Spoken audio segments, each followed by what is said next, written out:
Chapter 1 Rebirth. Boss, don't you think this little ledger feels different, and see we're done with her, can I have a turn, he. What can Doftal kiss that, real brother synthis linea for quiminera like a clothes. After him done, everyone he can have ye tast, har, sherry the blessings and bear the burdens together, har. Little brat, why are you looking down, lift you a and look at me. A pyro flarge hand cyan key dart Giangusher, forcing her to raise her head in a humiliating posture. In that instant, the terror in Thegosius transformed into dizzy confusion.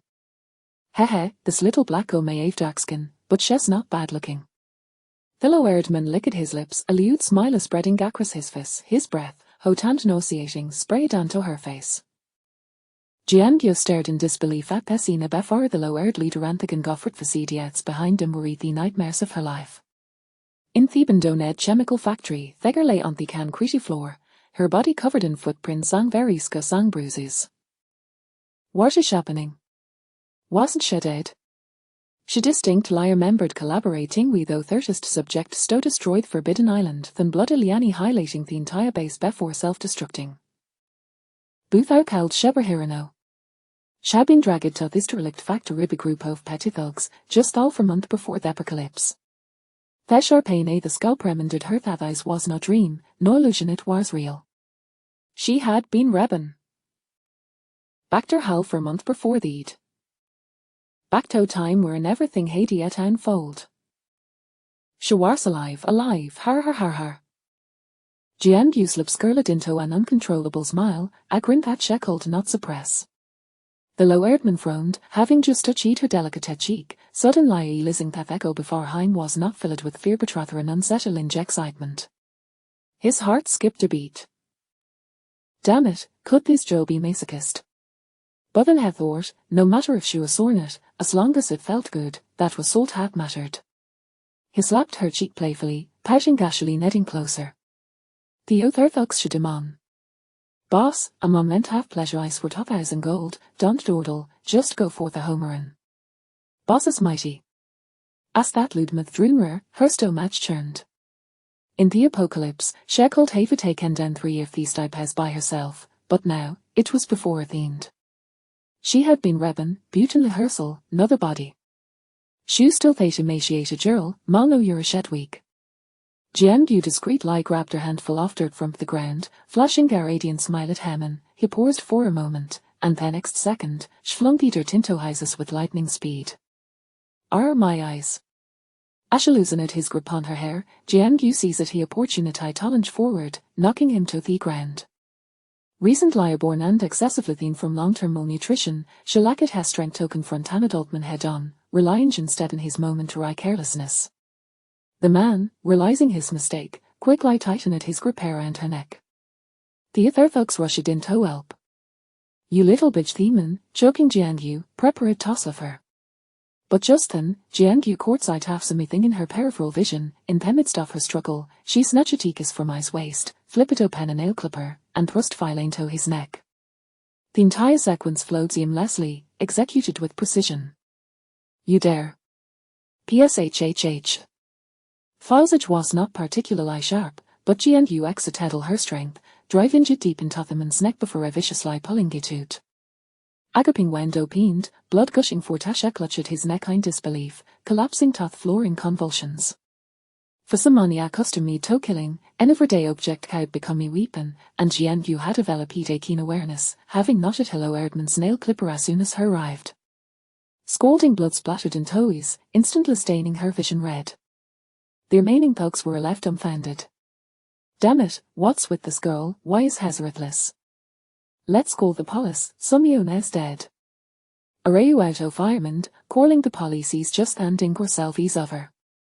Go, get revenge for John, kill this little bitch. That 3 of 10 charge a day there. Giangu assessed the disparity in their strength given her current condition, taking on 3 ways a daunting task. Beauty didn't matter, killing some to didn't require brute strength. More important than strength weighs technique, murder weighs an act that required a psychological breakthrough. Buton said the first person was killed, the burden of conscience lessened significantly. Especially since her hand had already been stained with countless lives. As Tethri lunged at her, she turned Andron. Not a moment of hesitation. Catch her, don't let Hatbitch escape. That three thugs urged after her, but she and you dashed into the courthouse, where Reaver was no out a head. Har har har, little bitch, you can't run anymore, there is no door in front. Gripping sticks and makeshift weapons, they entered the warehouse. Yet her place was cluttered with various abandoned metalcans, obscuring any hiding spots. Let's split Japan find her, we have to track this Jill down. Damn it, unso we find her, well striff around hang her from thrifters, they's ungrateful little brat. Just as she finished speaking, the warehouse door slammed shut behind them. With the only light source extinguished, the entire warehouse plunged into darkness. Panic ensued. Damn it, why did you close at the door? I can't see anything. Bro, it wasn't me who closed at the door. Bullshit, you were Ethel Estonian, if it wasn't you, then who pshhh. Damn it, who touched my back? Damn. Oh. Third brother, why aren't you saying anything? The last hog, referred towards her, panicked, his legs gave way, and he collapsed to the ground, his hand brushing against her warm, wet liquid. What is this, what is this? Oh.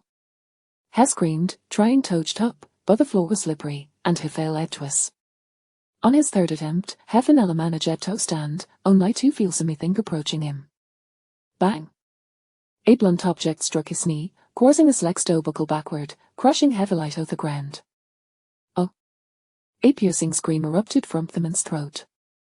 At that moment, the warehouse door finally swung open. Backlit, the small girl stood there, gripping Gasquire and Rothschild found, cold blistering at them. She approached it slowly, these end of the rod scraping against her ground, sending chills down his spine. Her gaze was filled with disdain, as if looking at her. The man panicked, instinctively glancing around, only to realize that you had should touch it weighs a large pool of blood. His two companions lay near beyond with a deep gash in his neck, blood bubbling out, making unlisping sounds theatre with a caved-in skull, lifeless sprawl laid in our pool of blood, eyes wide open in hysteria of resentment typed at him. He finally understood Tutti's woman was genuinely lethal. In his terror, his body trembled uncontrollably, and a stream of fury trickled down his legash lost control. Jiang Yu for an of them, who told I should do this. She recognized his man they had little interaction, only knowing he hung out with the low thugs, always acting token class. But he had no deep-seated enmity. You can't kill me, in note of enmity yet. 2. Chen Ren frantically shook his sheet, beauticious or Jiang Yu left the rod, aiming for his head, he quickly blurted, it was Li Wei, Shemademidot. Li Wei gave me 20,000 yuan to kill enough thugs to ruin you and film it for her, she wanted to destroy you. Really, it was her.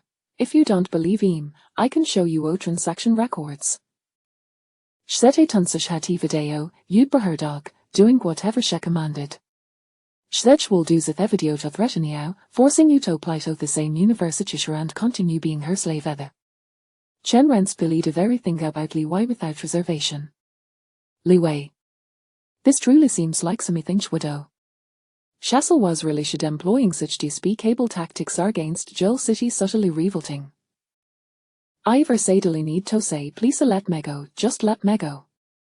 I realize my mistakes you won't engage in wrongdoing again, I wasn't the courtship in the moment, with at least no niachot her can choose sperm. I swear, it will remain tight-lipped about their deaths, not a word will escape my lips. The trichid person once the opportunity arises, she will still make him pay. Yet, Orisman does not suffer loss in the present Cosetto and your forth at him being. However, Jiang Yu did not release him after finishing her words, she struck him hard on the back of the head. Searching his body, she found his phone, opened at the social media app, and indeed discovered that chat history and transaction records with Li Wei. Additionally, she stumbled upon a group in his phone affiliate with various disturbing videos. Chen Ren and those thugs frequently appeared in the footage. In her previous life, to escape the humiliation inflicted by them, when the blonde was steering off her pants, she had kicked him hard in a to break his nose and fled desperately. Eventually, realizing she could not escape, she plunged into that chemical pool with Ursel Vito Facidith. She could swim and held her breath, remaining submerged that thugs believed her to be engulfed. When she emerged from the chemical pool, her skin was scorched red with the corrosive substances, and alt half her face remained unmarred, suffered for a long time due at one hailings of the chemicals. But that mesh reported the incident, that thugs had already fled the city, making them impossible to locate. Chen Ren, being underage, received a verbal reprimand, compensated as Malsum, and that was the end of it. Yet, in the police station, he wept profusely, claiming he was coerced by street hugs. But when he turned around, you should lie unrepentant in her presence. Har har har, emotiven einitin the locantagium, what can you do? Wretched fool, if you're so brave, don't walk alone in the future. If offending no urchins, il jesia. This guy is trash garbage and garbage. Reflecting on this, she delivered a fumere blows, then drag ediachoft hemby the legs on toast hem to the doned chemical pool. Next, shover netty discarded chemical material stock cover the blood stains on the ground on seti derelict factory ablaze. A factory that had been forsaken for years caught fire even if the police arrived, their chemical solutions and blood would have long since mingled, rendering them indistinguishable. Noon would be bored in it to investigate the depths of that chemical pool. The pool was quite deep on lie though Soho had fallen in could truly comprehend its depth. With half a month remaining until the apocalypse, shitter clean up to daysmas. After all, the order had not yet collapsed shackled not allowing in it to hold overage over her. In these next 12 weeks, there was much accomplished shackled not offered to waste at time. A secret remains a secret in life known so litunzulf. Thus, none of those for pieces of trash cowed below tally v live.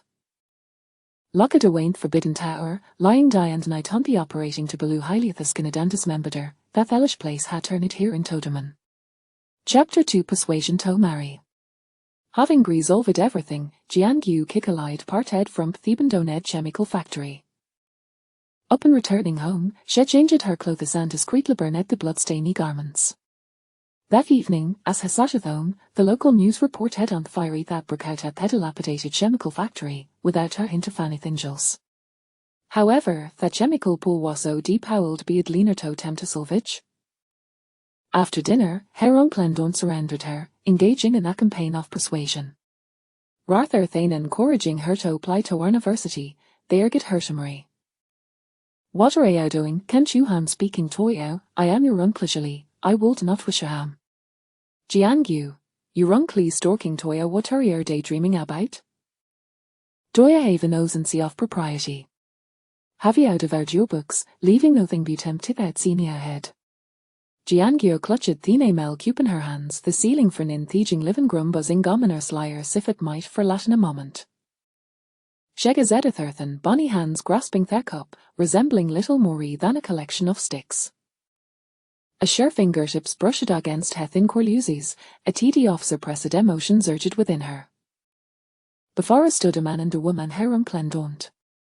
In her previous life, firsting she died after escaping the Forbidden Tower waste to find your uncles from Leandex Sax her revenge by tearing them apart, sending them out to their demise.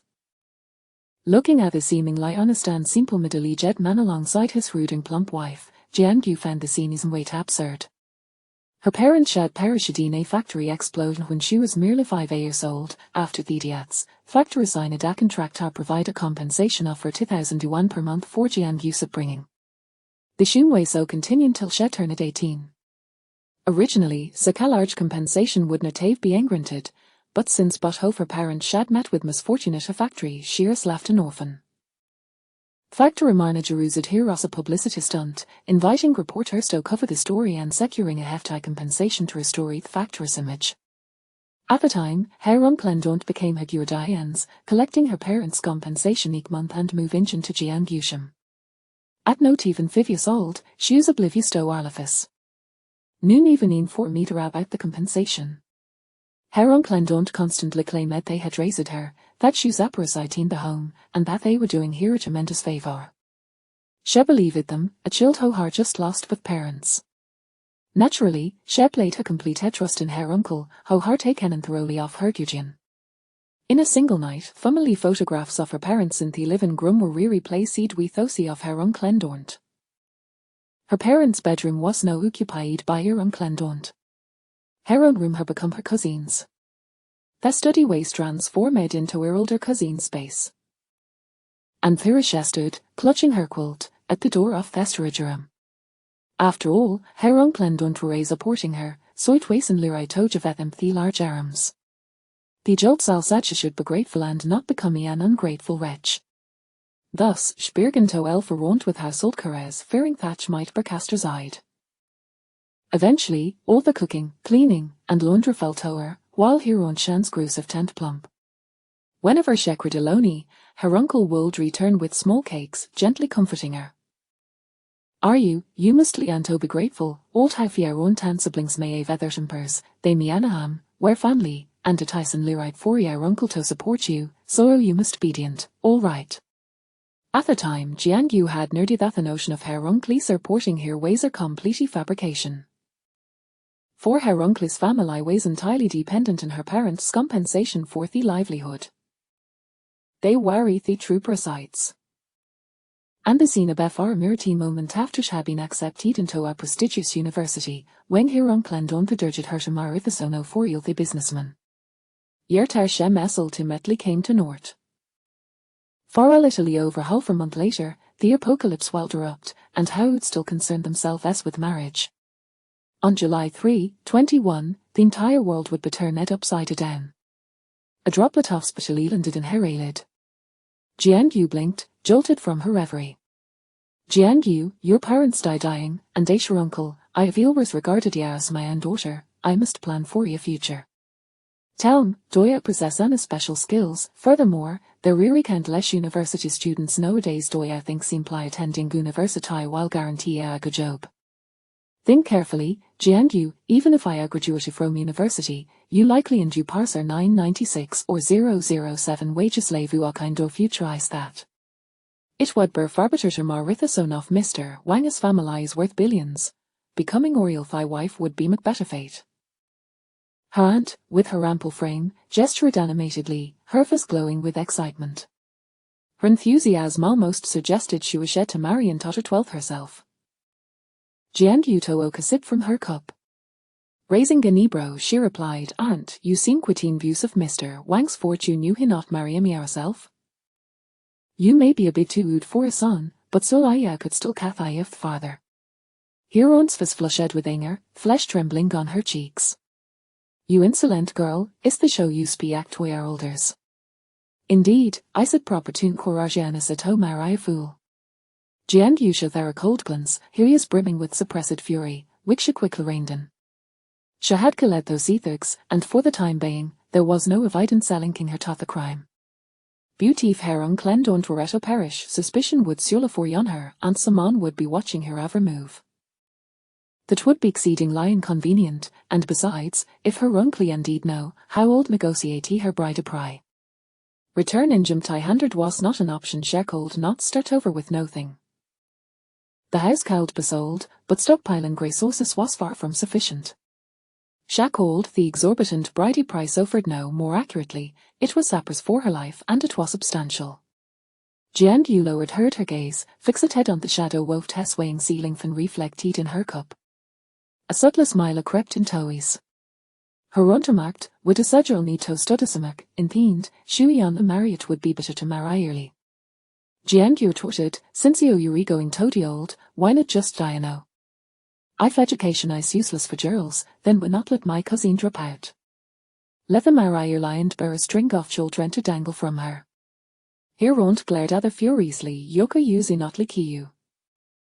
Indeed, she's not animals ganosh be compared to humans. Were you killing an animal? Whoever takes offense is the anima dressing. Enough, Li Jianming bellowed, silencing Ji Chunhua's tirade. This little lich insulted Medadiarnath here. Ji Chunhua's face turned crimson with anger. Li Tianming's chest heaved violently, his breath coming in sharp gasps. She was tempted to slap Jiangyu twice. Yet they maintained a facade of benevolence, glaring at Ji Chunhua in frustration. I said enough, done it precious you. If she wishes to study, let her study. Ash uncle, it may lack means, but a wild out ever take a stoge up with education, even if it means selling everything I own. Jiangyu is my sister's daughter, my own niece. If necessary, I will change Foga University and Dave here work in a factory instead. No matter what, I cannot betray my sister. Ash spoke, his eyes sternidrid, gazing at Jiangyu with gentle determination, embodying the image of her devatet unclu how although anything for his sister child. Seer you, restay shorty I rung cluel finer wito and shori I can study. I will find them any 4-year university tuition. With that, he grasped Ji Chunhuashand, a hint of guilty in his expression. Chunhuer, in I have arranged you, but Jiangyu is my sister's daughter, and I cannot let her down. Yelsu waito yin you and Tauchen. It is my fault if I were a more capable, that 3 children would not have a toja for so. The same men seldom shed tears, yet at that moment, he struggled toja press his obes, his bodai trembling. Ji Chunhu embraced Li Qianming, her face filled with concern, and turned to Jiangyu, yelling with anger. Jiangyu, do you have no conscience? Look at what you've done to your uncle. Are you trying to drive him to his grave? His merely your uncle, note your parents' raising Jiao's already significant sacrifice. Initially, when moved to the Taito company fearing Jiao would struggle in the countryside, Butwaja Buchu. He Jiao conscience be endavowed bedug. Chapter 3. This is clearly a curse. These two individuals are playing the roles of the good cop and the bad cop, their performances so masterful they could easily vie for an Oscar. In the past, upon witnessing such a scene, Jiangyu would have felt a pang of guilt, perhaps telling Li Qianming that she would no longer pursue her studies, yet now, Jiangyu observes their theatrics with an air of detachment, perceiving them as natural-born actors. At the same time, she laments the years of deception she has endured, realizing that they have used countless similar ploys to coerce her into submission. Isn't it your dream to move from the countryside to the city? Why do you speak as though you've suffered a loss? There were many relatives eager to take on the role of my guardian, not just you two, uncles and aunts were all vying to come to the city. You shamelessly seized this opportunity for yourselves, and, is this how you repay kindness after benefiting from it? You wish to be a respectable figure while having acted immorally. You think I'm just a naive child. As she dismisses their theatrics and overturns the narrative of her past, Ji Chunhua realizes that her niece has matured, perhaps having heard things from others recently. Her greatest confidence lay in Jiangyu's soft nature, having been brainwashed since childhood to value this so-called kindness heavily and to be obedient. However, now Jiangyu seems to have gained a new perspective, making it difficult for them to manipulate her. Thus, Ji Chunhua softened her tone. Little you, your uncle has raised you. Consider this a way to help him. It's your cousin's fault for accumulating debts. We truly have no choice, although Wang's son may be a bit simple, he is self-sufficient. You won't have to care for him, and there's more than enough money. Aunt begs you, please help your uncle. If you refuse, your cousin will surely be killed by loan sharks.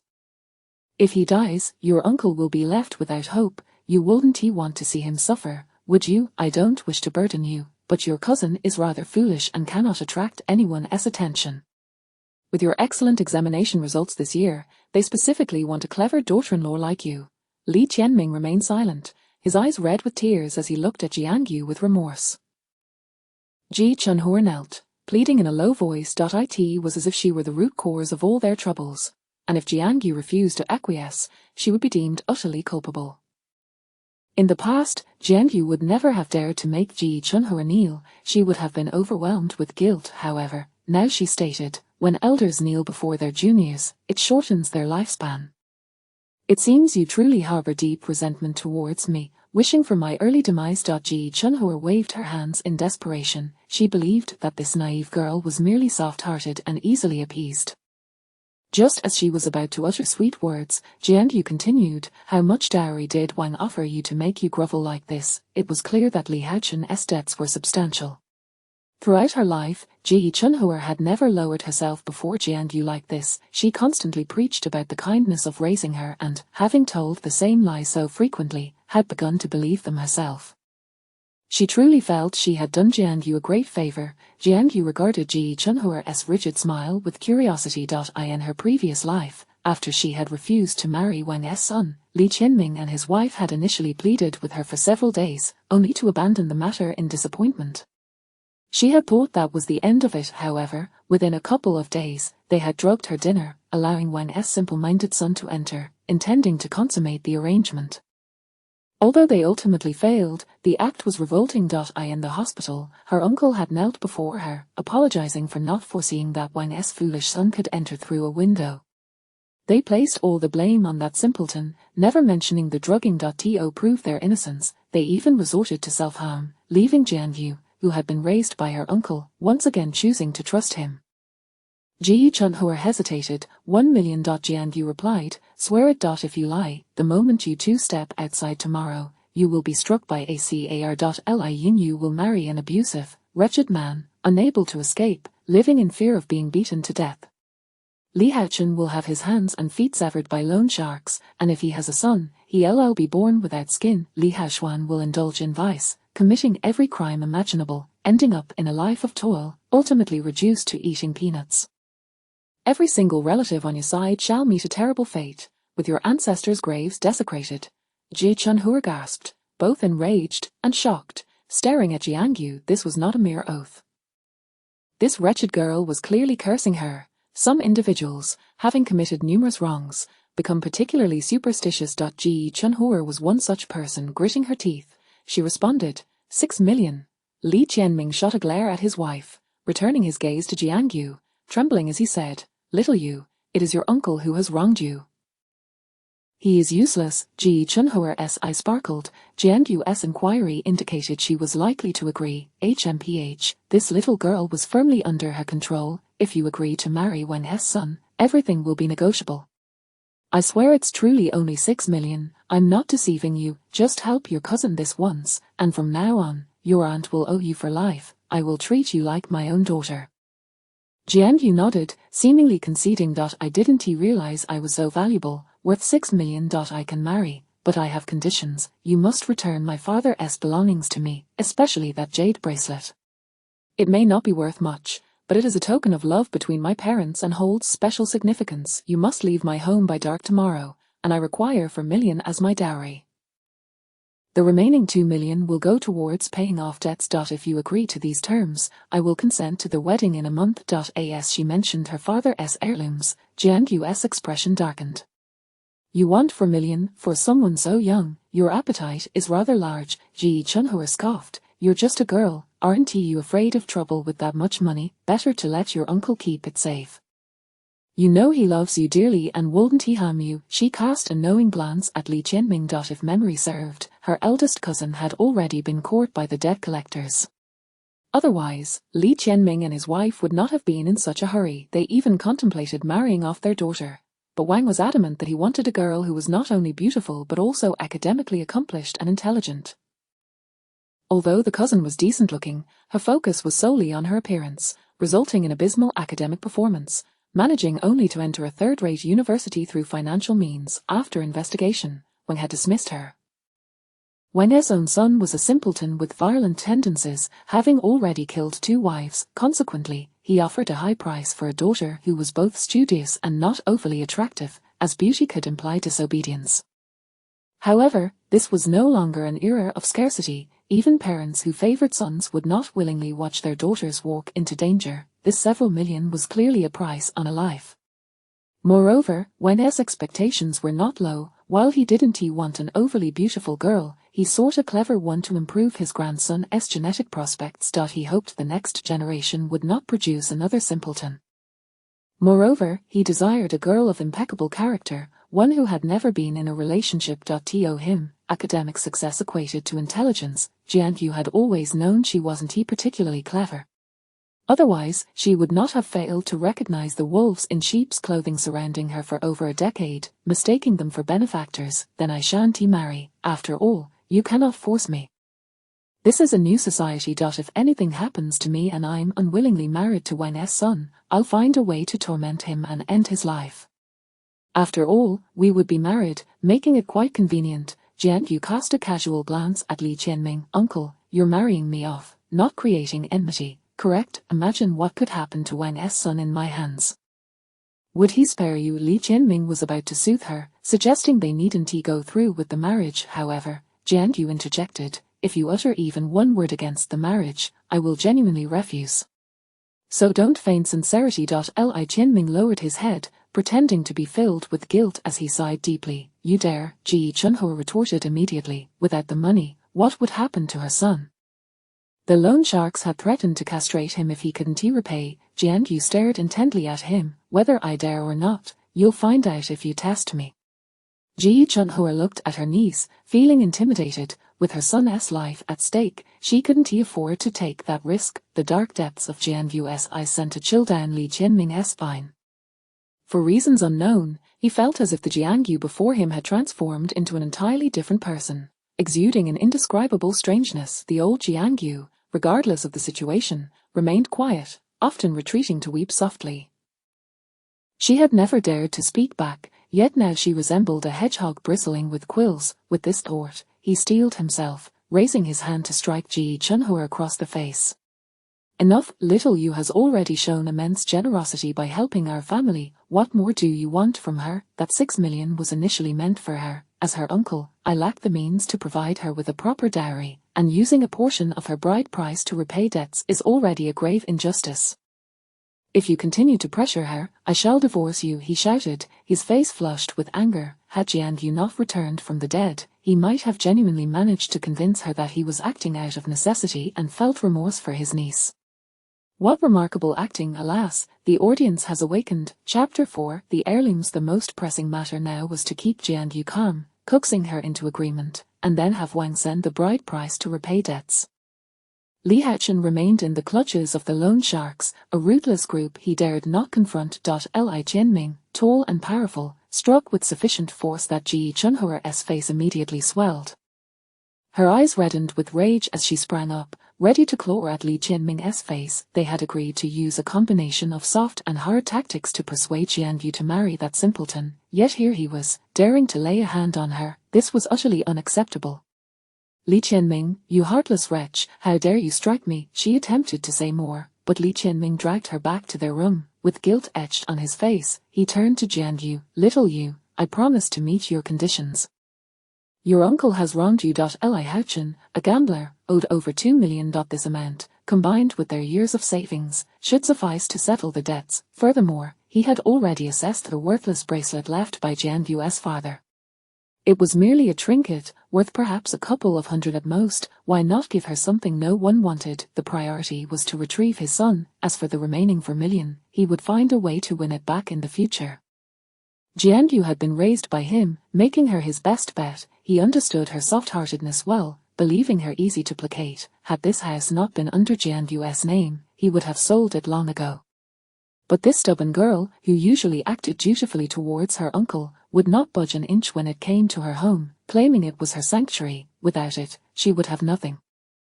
Her obstinacy was reminiscent of her late father, a trait he found infuriating. As thoughts of his son consumed him, Li Qianming's lips twitched with agitation, his expression of remorse nearly unraveling. Do you truly agree to marry? No second thoughts, Jiangyu nodded. Of course, I mean it. If Wang is as you describe, marrying him means living comfortably. If I need money, it will be there. If I seek leisure, it will be mine. My husband is a simpleton who won't stray, so what is there to lose? Moreover, my parents are gone. I must maintain a good relationship with you, my uncle, as you are my family now. If there's ever a way I can help my cousin, I certainly won't refuse. She drew promises of wealth, one after another. After all, Li Qianming had painted her a picture of prosperity over the years, one that filled an entire fridge. She was merely following suit. Since she had returned to the pre-apocalyptic era, her first task was to stockpile resources. Once Wang's bride price landed in her hands, they would have no hope of reclaiming it. That old man was no saint. Had he not nodded in agreement in her previous life, would Li Qianming have dared to bring that simpleton into her room? Would he have had the audacity to drug her? Fortunately, she had always been cautious with her meals, wary of Ji Chunho's reprimands. The night she was drugged was no different. She had only eaten a little before returning to her room, so the drug's effect was insufficient to render her completely unconscious. When that simpleton entered, pouring at her, she awakened immediately. Her eyes flew open to find a man with a crooked nose and drooling mouth tugging at her pants. Realizing her limbs were weak and recalling the recent events, she quickly grasped what was happening. Thankfully, she always kept a small pair of scissors under her pillow. Grabbing them, she stabbed her thigh, the pain jolting her mind awake. The simpleton, clearly prone to violence, swung his fist at her as soon as he saw her consciousness return. Jiangyu, clutching the scissors, retaliated, thus began a back and forth of blows and stabs, both sustaining injuries, when deemed this future daughter-in-law too unruly, fearing for his son's safety, and subsequently dropped the marriage discussion. Li Jianming's hopes were dashed, but later, through unknown means, Li Haochen returned. Jiangyu felt no guilt in extorting $4 million from him. As for the $2 million she would give to Li Jianming, she was indifferent. One must give to receive, and her focus now was on preparing for the apocalypse. Wasting time negotiating with Li Jianming would be the least prudent course of action. Upon hearing the news, Li Jianming joyfully packed his belongings that very night and vacated her home, returning her father's heirlooms. Among them was the jade bracelet, which appeared of poor quality and already bore a crack. Seeing it brought Jiangyu a sense of relief. Once the others had left, she quickly locked the door, drawing a knife to prick her finger, allowing her blood to drip onto the bracelet. In her past life, she had glimpsed this item on her cousin Li Yinyu's wrist. She had assumed it held special significance for her cousin, given its evident lack of quality, which seemed unbefitting of someone so obsessed with beauty. Yet, Li Yinyu wore it daily, cherishing it until she was confined to the isolation island. Before her capture, Li Yinyu had proudly proclaimed that the bracelet was her father's heirloom and a space treasure. At the onset of the apocalypse, she and her uncle's family struggled to survive. Li Yinyu claimed she had awakened spatial abilities, capable of storing items, becoming one of the first supernatural beings. Her space could hold a substantial amount of supplies, and she was no longer concerned about theft. As the first to awaken such powers, Li Yinyu held herself above others, looking down upon them. Jiangyu initially lacked any supernatural abilities, awakening her wind powers during a chance encounter in battle. After her awakening, countless dangers seemed to gravitate towards her. Li Yinyu, with her spatial abilities, had no combat skills, serving merely as a mobile warehouse. Li Haochen, though a grown man, was a coward, trembling at the sight of zombies. Li Haochuan was merely 8 years old, still a child. Ji Chunhua and Li Jianming, both in their 50s, continuously lamented their poor health.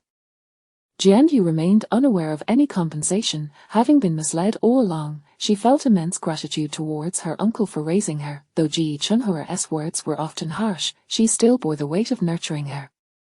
Thus, Jiangyu fought desperately to protect her uncle's family, charging to the front lines during dangers and ensuring the best food was reserved for the elders and young Li Haochuan.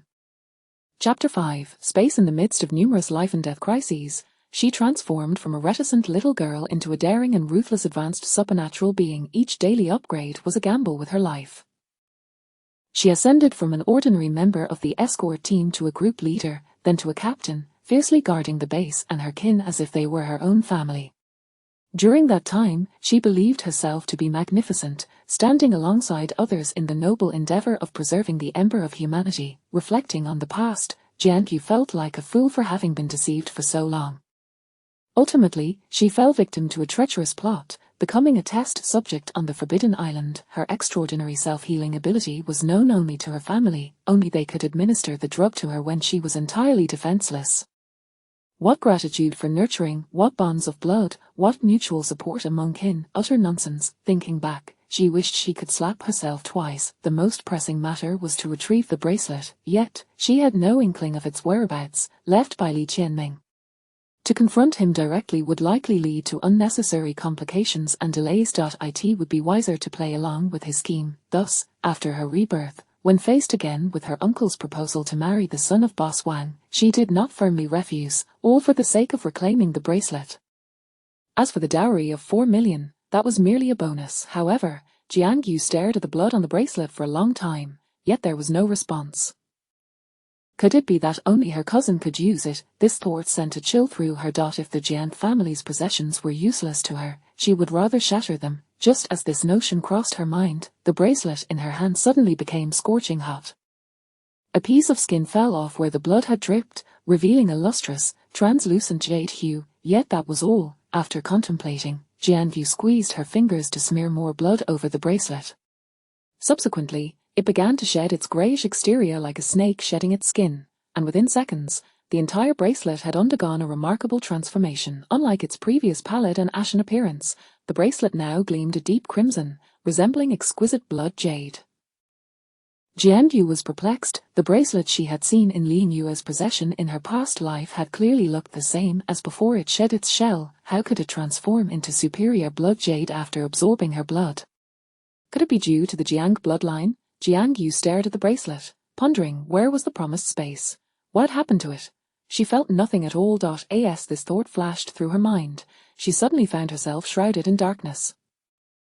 When she opened her eyes again, she stood upon a barren expanse of black earth. Jiang Yu glanced around. Behind her was a small fenced courtyard with 3 dilapidated houses. The houses were evidently abandoned, and the fence leaned precariously.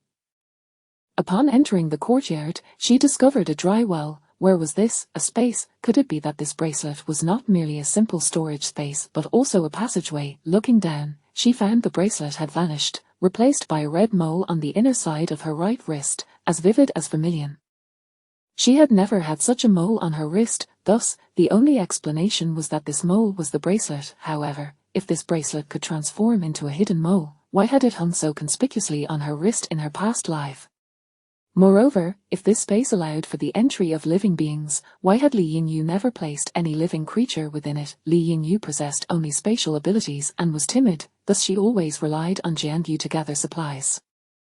Hence, she was certain that Li Yingyu's space could not accommodate living beings. Jiang Yu decided to test it, silently commanding, "Go out, go out."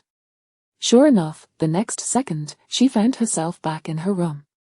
She was both astonished and delighted. The capabilities of this bracelet exceeded her expectations. Since there was land, it meant she could cultivate. She quickly returned to the space, entering the small house for inspection.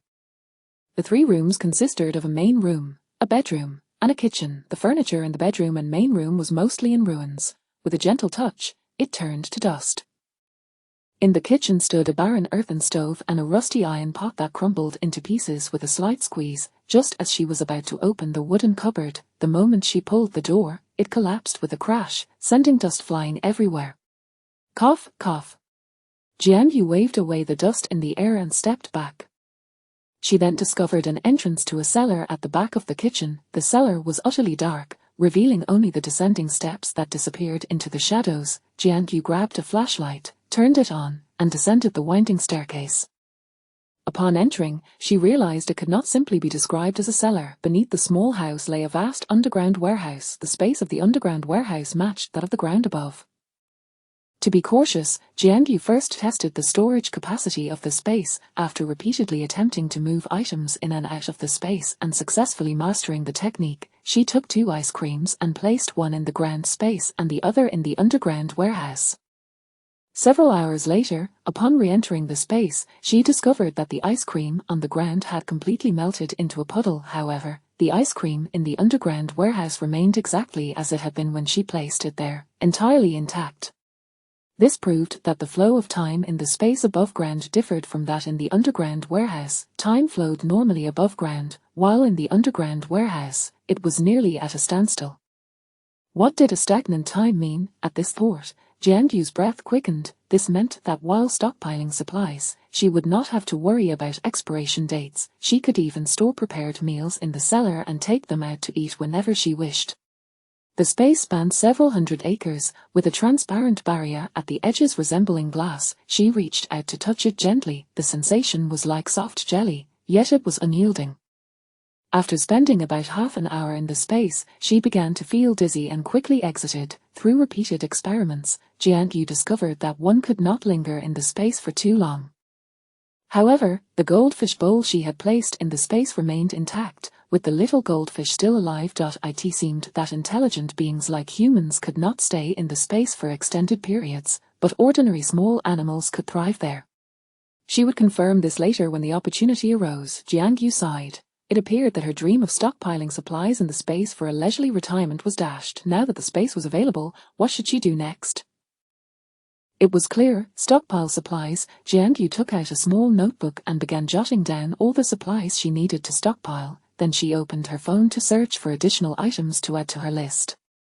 Chapter 6: The proper use of recording. What is the most crucial thing in the apocalypse? Undoubtedly, supplies. However, beyond supplies, weapons are also necessary. In the early stages of the apocalypse, humanity's greatest enemy is not the zombies but rather each other. An individual without means of defense cannot survive. First, stockpile food. Next, stockpile weapons. Neither can be neglected. Jiang Yu meticulously recorded line by line in her notebook. First, she made a list of food. Various types of rice, flour, corn, starch, instant noodles, bread, buns, seasonings, oil, salt, soy sauce, vinegar, and various pastes like doubanjiang, yellow soybean paste, sweet bean sauce, and stir-fry sauce, along with chicken bouillon, MSG, spices, and canned vegetables. High-calorie foods are essential for quickly restoring energy, so she noted items like chocolate, candy, and Snickers. Since conditions allowed, snacks could not be overlooked, including snail rice noodles, duck feet pot, spicy strips, pickled chicken feet, pig trotters, crispy noodles, biscuits, cakes, and various carbonated drinks. Dieting? Forget about it. High calories mean high energy. Medicines are also necessary. After the apocalypse, the most scarce resources will be pharmaceuticals, various antibiotics, anti-inflammatory drugs, hemostatics, cold medicines, clothing for spring, summer, autumn, and winter, including socks, pants, and shoes. Especially winter clothing. In hot weather, one can wear less, but in cold weather, insufficient clothing can lead to death. Various daily necessities like toothbrushes, toothpaste, shampoo, shower gel, soap, toilet paper, sanitary pads, and tampons. In the apocalypse, women face greater survival challenges than men. During their monthly periods, the scent of blood can easily attract zombies, making escape nearly impossible. Therefore, tampons are more practical than pads. During frantic escapes or intense activities, they are less likely to leak, and the bloody scent is almost non-existent. Yet, at times, pads can be used for dressing wounds, as they are waterproof and bacteria-resistant, so some must be prepared as well. Additionally, weapons are required. One should procure some lethal cold weapons, such as knives or crossbows. As for firearms, she currently had limited funds and no channels, so that could wait. Now that her uncle's family had all moved out, she was the only one left in the house. Jiang Yu took a piece of unfinished cake from the fridge, devouring it while continuing to record the supplies she needed to stockpile. Occasionally, she browsed the internet to refine her shopping list. Just like that, the night passed, and she felt no fatigue whatsoever. The next afternoon, her uncle eagerly delivered the 4 million dowry along with a letter of commitment. The letter stated that she had received the Wang family's dowry, and if she reneged, she would have to return it double. Jiang Yu signed without a blink. Seeing her decisiveness, Li Qinming sighed in relief and hurriedly left, nearly unable to conceal his guilt. Once he was gone, Jiang Yu quickly contacted a real estate agent to sell her house. On a scorching summer afternoon, when the sun was at its peak, scarcely anyone could be seen on the streets. In a real estate agency, a few individuals in matching uniforms were comfortably chatting in the air conditioning. Jiang Yu pushed the door open, and the others, seeing a young girl, showed little interest and continued their conversation. One young man in his 20s hurried over. "Little girl, what kind of house are you looking for? Are you interested in buying or renting? We just opened a new apartment only 500 meters from the subway station, convenient for commuting, perfect for young people." The agent assumed she was there to buy a house. He was a newcomer and had been advised by a senior not to underestimate any customer, regardless of their attire or age.in City A. You might think an elderly man sweeping the streets was just that, but the next moment, he could produce a bunch of keys to collect rent. Conversely, someone dressed impeccably could well be living paycheck to paycheck. "I'm here to sell a house." Jiang Yu produced the property information she had prepared in advance. The agent's demeanor immediately shifted, and he smiled broadly, nodding, "All right, I will definitely get you a satisfactory price. Jinport Garden, 3rd floor without an elevator, 140 square meters with 4 rooms and 2 living rooms. Here are some photos and the floor plan. I need to sell it urgently and require full payment. The price can be 30,000 below market value." If she opted for a mortgage, the procedures and bank approvals would take over a month, and by then it would be too late. She preferred to sell it for less. The agent cheerfully brought her a cup of chrysanthemum tea. "Please sit and enjoy some tea while I check the database. I happen to have several clients interested in buying nearby properties. Jinport Garden is in the city center." Although it is an older complex, it has a spacious area. A house of over 140 square meters in this area typically sells for between 7 million and 7.5 million. Just a few days ago, a similar-sized unit was successfully sold, and I was the one who sold it for 7.3 million. However, that one had better renovations. Truth be told, your renovations are quite dated. The buyers will likely need to renovate again, therefore, if you are in a hurry to sell and require full payment, the price might need to be adjusted downwards, likely by another 10 to 20,000. However, selling a house is a significant matter. Shouldn't you consult your parents before making a decision? The agent looked at the obviously under 20 girl with some concern. Jian-Yu nodded. I can make decisions. The property title is in my name. The agent quickly contacted several clients to view the house. That afternoon, the house was sold for 7 million, with full payment made, and they agreed to vacate the premises the following day. That evening, after Li Yingyu finished her class reunion and was preparing to return home, she suddenly received a phone call. On the line, her mother provided a new address, informing her that they had moved. No further details were shared over the phone. Li Yingyu initially assumed her family had purchased a new house and wore a beaming smile. Her boyfriend, Chen Lu, curiously inquired, yeah, why are you so happy? Did something good happen? Also, how is the discussion about us getting married going? Li Yingyu smiled slightly. My mom just called to say we moved. They must have bought a new house. It seems the plan to persuade Jian-Yu to marry has succeeded. Boss Wang is indeed wealthy. She turned gently to Chen Lu and said, don't worry. I'm aware of your family's situation. I'm with you because you treat me well. I'm not that materialistic. Knowing your family is not well off, I will discuss the matter with my mom. They have at least several 100,000 in savings. I can put forth the down payment, then take a loan for the renovation. Your mom's health is poor, but my mom is healthy. In the future, let's buy a house close to my family so she can help take care of auntie. After all, she has nothing to do. My mom's cooking is incredible. You'll see.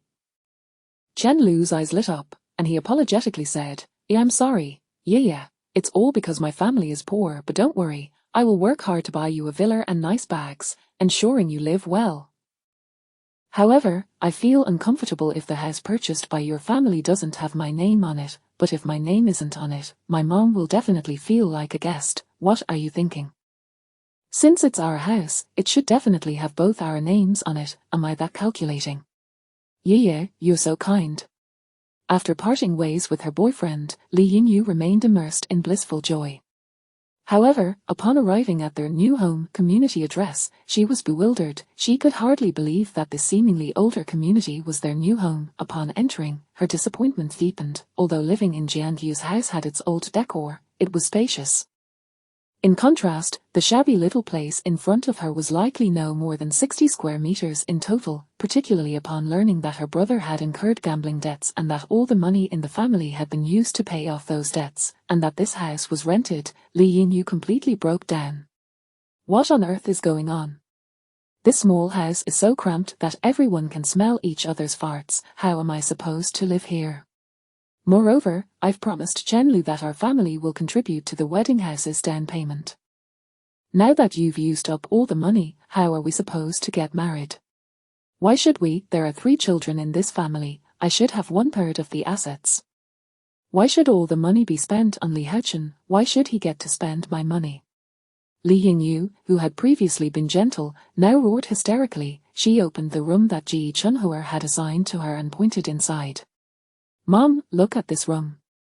If I put a bed in here, there won't be space for a wardrobe, and if I put a wardrobe in, there won't be space for a bed. How am I supposed to sleep? She then pointed at Li Haochen, who was curled up in the corner of the living room, covered in injuries with a bandage on his head. Big brother, if you can't pay back the money, just die. Why should I use my money to pay off your debts? Slap. Unable to endure any longer, Li Jinming raised his hand and struck Li Yingyu hard across the face. Look at yourself. What kind of person are you? Is it right to wish your brother dead? Li Yingyu wailed, while Li Haoxian also clamored to have his own room and not share one with his brother. Li Jinming could only comfort them. Don't worry, this is only temporary. We are just appeasing her. Now that Jiangyu has accepted the money, she can't go back on it. She signed the agreement herself. It's a done deal. If she regrets it, Boss Wang won't let her off the hook. We can move back tomorrow. That night, Li Yingyu lay in bed, inhaling the musty smell of the room, growing increasingly furious. Why should Jiangyu throw their family out? She had lived in that house for over 10 years. Why should she have to move? Meanwhile, Ji Chunhua and Li Qianming were engaged in a long conversation throughout the night.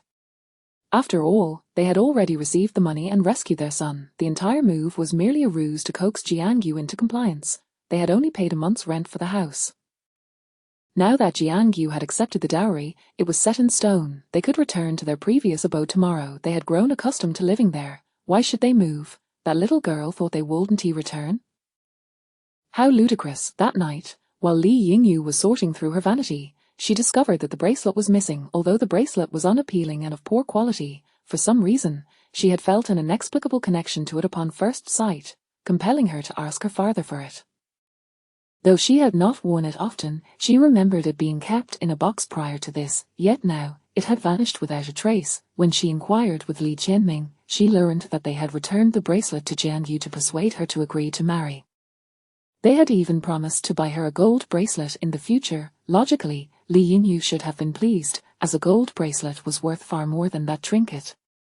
Yet, for some inexplicable reason, she felt a suffocating sense of loss, as if she had lost something of great importance. Indeed, early the next morning, the entire family had gathered at the front door. Jiangyu, with her eyes still closed, was startled awake by the commotion outside. Jiangyu, I know you're in there. If you have the ability to change the locks, you also have the ability to open the door. Don't hide in there. Come out if you dare. What sin have I committed? I worked hard to raise my niece, only for her to grow wings and throw us out. Oh, woe is me, the unfortunate soul.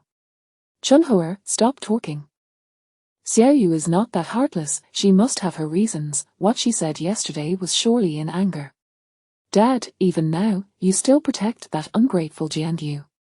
As soon as Jiangyu opened the door, she was met with a chorus of wails and lamentations. Just like before, Li Qianming played the role of the antagonist while the others took on the supporting roles. Many neighbors gathered around, whispering among themselves, some even offering comfort to Ji Chunhua. She crossed her arms, leaning against the doorframe, and looked at Li Qianming. What do you mean by this? Didn't you take the money and move out? Are you here to play tricks? What do you mean? Li Haochen, bandage on his head and arm in a cast, glared at her defiantly. You ungrateful wretch. You were only 4 or 5 when your parents died. It was my parents who raised you with great difficulty. You ate our food and drank our water, and now that you've gotten into college, you want to throw us out. Do you have any conscience? The neighbors were also critical of Jiangyu's actions. Jiangyu, you are in the wrong here. Although this house belongs to you, your uncle and aunt have raised you for over a decade.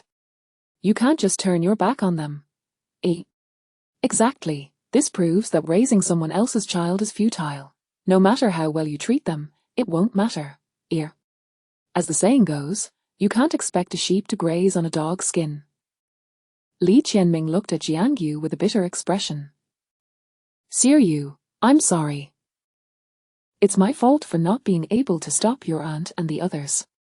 With that, he painfully buried his head in his hands. Li Qianming always played the good guy, forever leaving a sliver of hope in every situation. Jiangyu scanned the crowd of neighbors who self-righteously pointed fingers at her. She couldn't find the time to deal with them, as this family had conveniently presented themselves at her doorstep. Though she didn't wish to eliminate them so soon due to the potential trouble it could cause, after all, this was still a time of peace. She could still vent her frustrations. Over the years, Ji Chunhua had publicly claimed that they had raised Jiangyu, and although Li Qianming had never directly acknowledged this, he always wore a troubled expression when hearing such statements. As time went on, many genuinely believed it. She had refrained from confronting Li Qianming yesterday to smoothly acquire the bracelet. Now, without any reservations, Jiangyu refused to continue being a punching bag. They raised me. What a joke. They only lived here for 13 years. When they moved in, do you think some of the neighbors don't remember how they looked? They were so poor they had nothing but tattered clothes. The two little ones were malnourished and pale, while the older ones toiled in the fields like refugees. Now, look at them, 3 children, all fair and clean, while the couple carries an air of superiority typical of city dwellers. They probably don't even remember how they looked as refugees. If it weren't for me, could they be living such a good life? Li Yingyu raised her hand to strike. What nonsense are you spouting? You ungrateful wretch. Jiangyu deftly sidestepped, then retaliated with a flurry of slaps, ensuring both sides of her face were accounted for. Li Yingyu's face swelled to the size of a pig's head. She was stunned, her head buzzing. Shut your mouth. You have no right to speak. Jiangyu coldly retorted, For all these years, this couple has never worked outside. They have lived off the fruits of my labor. Do you think the money they spent on food and living came from thin air? The neighbors looked at Li Qianming and his wife with puzzled expressions. Both Li Qianming and Ji Chunhua were alarmed. What did Jiangyu mean by that? Did she know about the compensation money? They intended to intervene, but it was too late. They used my parents' compensation money. My parents died in a factory explosion, and the owner signed a compensation agreement. I was still young at that time, and to prevent a lump sum from bringing me disaster, it was arranged that I would receive 3,000 a month until I turned 18. For all these years, they have been living off my parents' compensation money, residing in my family's house, spending my family's money, all while claiming they raised me. This family are the true parasites. Shameless trash. Jiangyu, you're spouting nonsense. Ji Chunhua rushed forward, intent on tearing her apart. Jiangyu raised her hand and delivered 2 more slaps. You know in your heart whether it's nonsense or not. Li Haochen lunged at her, but Jiangyu kicked his cast, shattering it. Crack. My hand. With his arms cast broken, Li Haochen's hand twisted into an unnatural angle, clearly re-injured. Li Haochen spat at her. You wicked person, ungrateful parasite, my mom was right, you're a beggar. Jiangyu had yet to raise her hand, but Li Qianming immediately dragged Li Haochen back, hastily covering his mouth. The neighbors were captivated by the spectacle, unwilling to leave. One older woman even returned from her house with a bag of sunflower seeds. It's quite hot. Everyone should return and enjoy the air conditioning. Jiangyu addressed the crowd while swiftly seizing Li Yingyu, who was still in a daze, and tossed her into the house.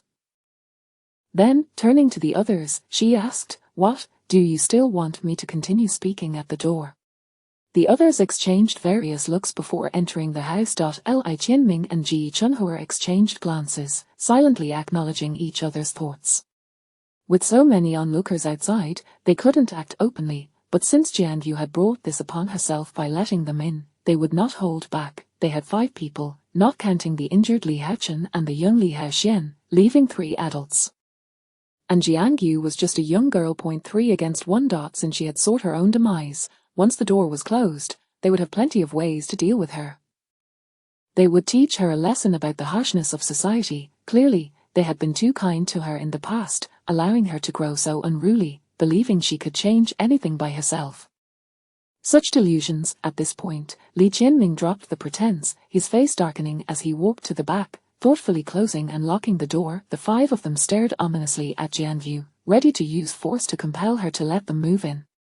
In this day and age, dealing with a young girl was far too easy. Li Qianming, now devoid of any prior kindness, coldly stated, Jiangyu, even if we've used your parents' compensation money, we've cared for you to some extent over the years.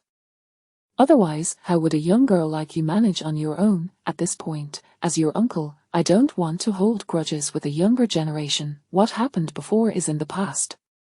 If you made a mistake, just apologize, and we can still be a family. Li Yingyu had regained her composure.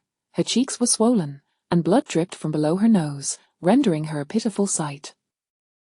She glared at Jiangyu. That bracelet has been mine for years. Return it to me, you wretched person. How dare you take my things? Why didn't you die with your parents in the explosion? Jiangyu turned and kicked her to the ground.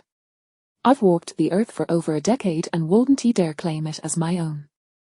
Yet, you think wearing a bracelet for a few years makes it yours. How shameless. Do you think it's a tumor that belongs to you just because it's on your body? Before Li Yingyu could retort, Jiangyu swiftly struck her on the back of the neck. Li Qianming charged in with a raised fist, but Jiangyu countered with several quick slaps, grabbing a nearby vase and smashing it down on his head. Blood gushed from Li Qianming's wound, and he collapsed, losing consciousness. Ji Chunhua screamed, "Er! I'll kill you!"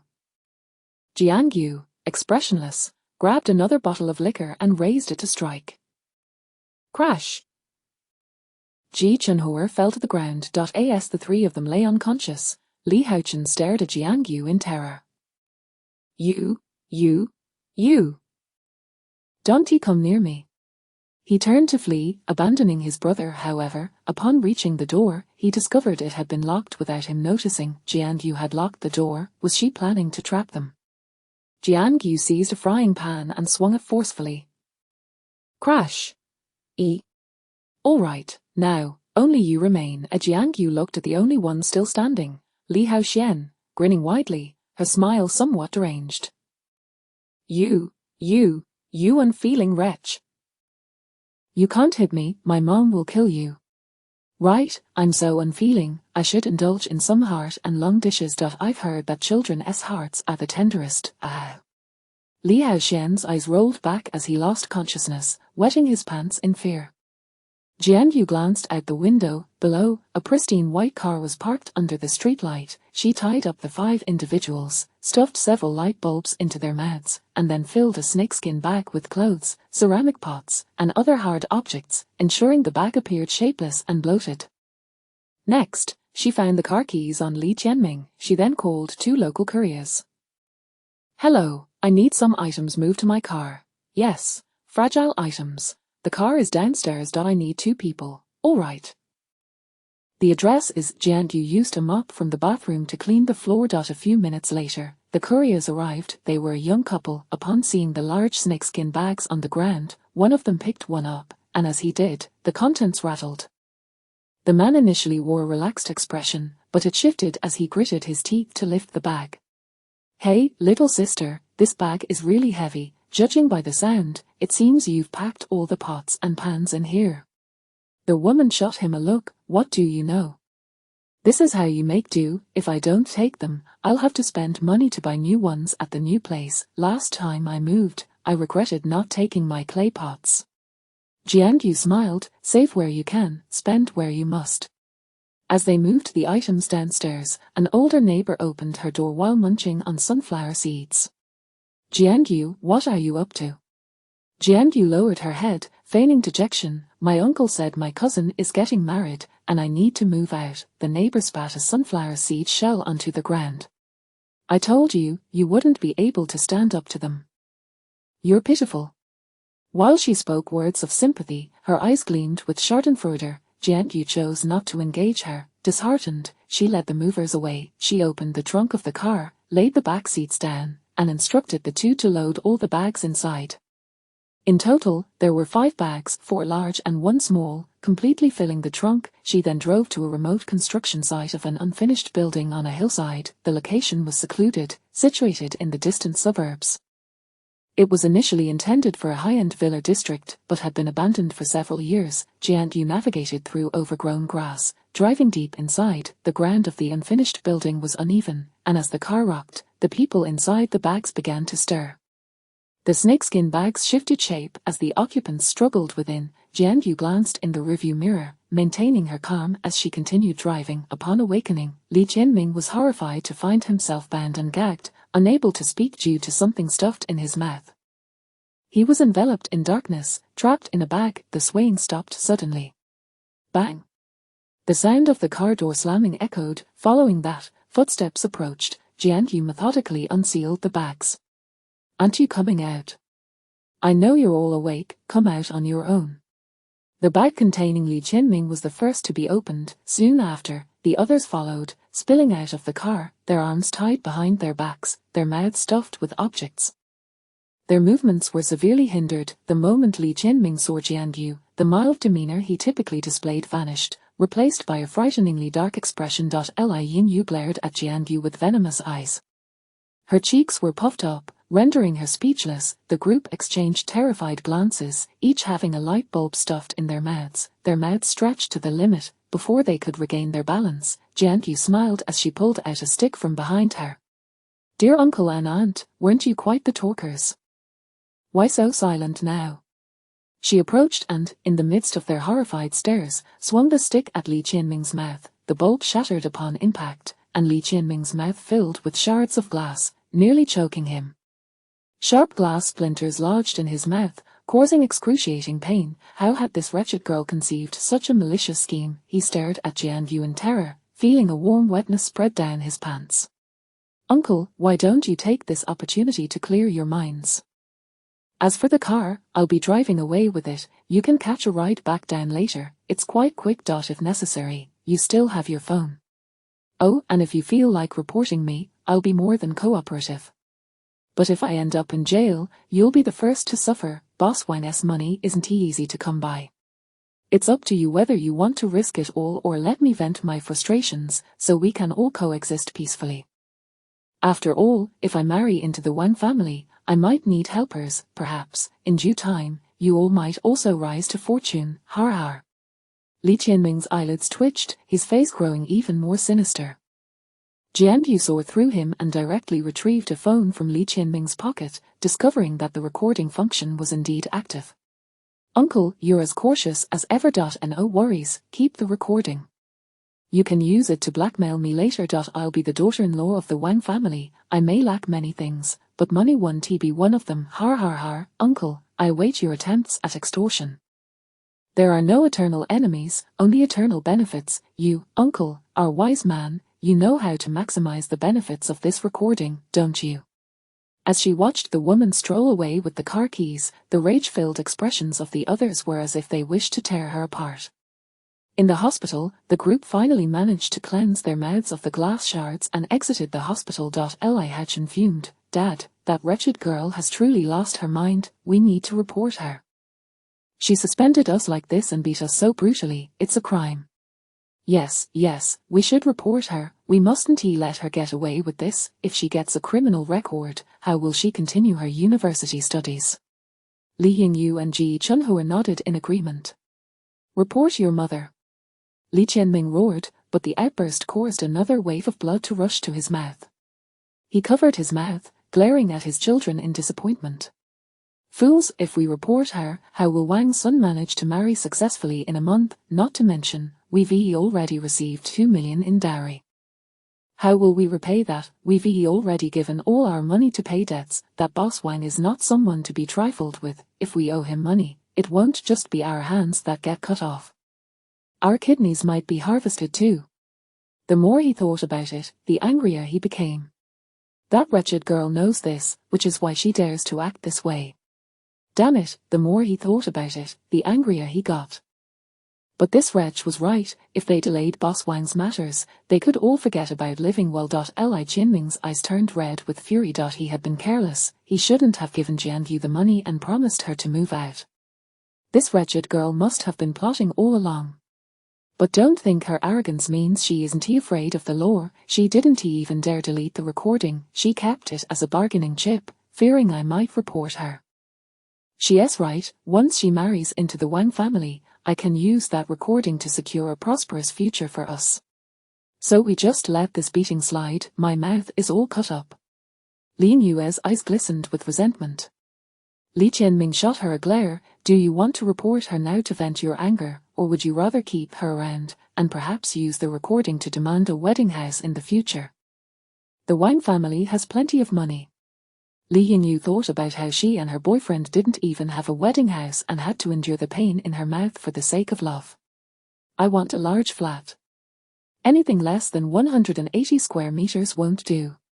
The others fell silent, faced with larger interests. They chose to endure. Jiangyu had seen through Li Qianming, thus allowing him to keep the recording, letting him think he held the evidence to control her for life.